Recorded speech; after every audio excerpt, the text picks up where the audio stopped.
OPPO just launched the new Reno 12 series comprised of the Reno 12 Pro and the standard Reno 12. But wait, didn't OPPO just launch the Reno 11 series earlier this year? You're right. And if you didn't get your hands on it, well, think of this as a sign to upgrade. In this video, we're going to check out the standard Reno 12 5G. And as you can see, there are a lot of changes on the outside, but should you cop? Well, Earl here, and let's find out in this video.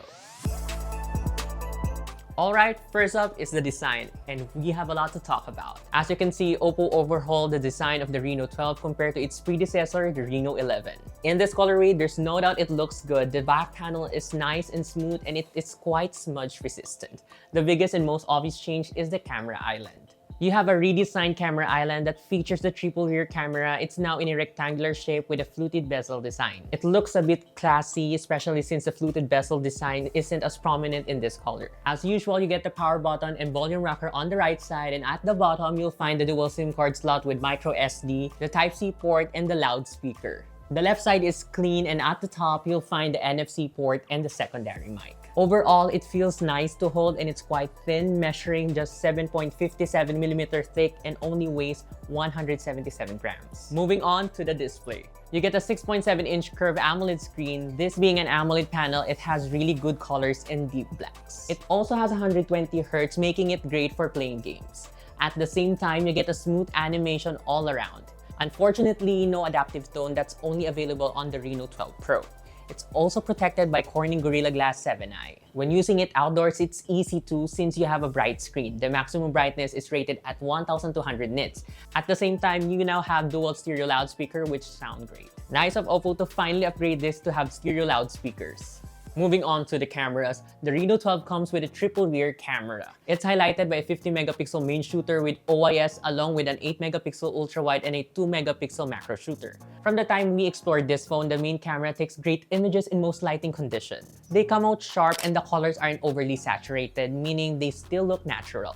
With an ultra-wide and macro, it allows you to capture images in a variety of settings. However, we noticed that the macro and ultra-wide don't capture images as nicely as the main shooter. For selfies, you get a 32-megapixel front camera. It's decent for group selfies too, since you can see your friends clearly. At the same time, you do look great in photos too, nothing too edited. For video, you can shoot up to 4K at 30 frames per second for both the front and the rear cameras. Like the photos, they're decent when in well-lit conditions. And even at 4K, you have some form of stabilization. Ultra Steady only works at 1080p though, so the quality isn't as great, but I find it good enough. Hi, this is the OPPO Reno 12's front camera recording at 4K at 30 frames per second. So what do you think? This is what it looks like. Yeah, so let me know.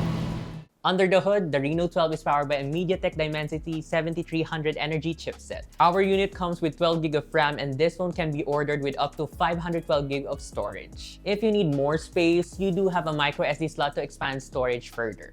The chip is not as powerful as the Reno 12 in China, but it still performs well. It can easily run everyday tasks without any issues whatsoever. As for gaming, it can do that too. We played Wild Rift at max settings, and it could handle the game easily, and you can still be competitive. No lags here or whatnot.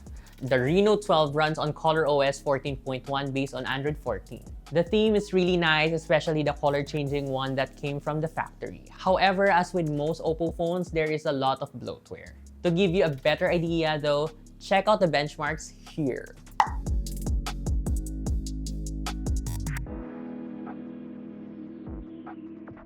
In terms of battery, the Reno 12 has a 5000 mAh battery pack that lasts quite a long time. We used this for an entire day to take photos, play games, watch videos, and still had more than 50% battery life left. Overall, OPPO made significant changes to the Reno 12 both inside and out. The styling change might be subjective, but there's no question it performs better now. Not to mention, you have a beautiful display and strong battery. As for the cameras, it could be better, but if you really want nice cameras, there's always the Reno 12 Pro. By the way, if you're interested in the Reno 12 Pro, you can check in the channel too. As for the price, at the time we recorded this video, local pricing has yet to be announced, but of course, we will have it down in the description below once the price has been released. So, what do you think of the OPPO Reno 12? Is it something you'd cop or not? Share your thoughts in the comments below. If you find this video interesting, please hit that like button, subscribe to your YouTube channel, and hit that bell icon so you'll get notified for future uploads. Don't forget to follow us on our socials and visit yugatech.com for the latest tech news and reviews. Again, this has been Earl, and I'll see you guys in the next one. Bye!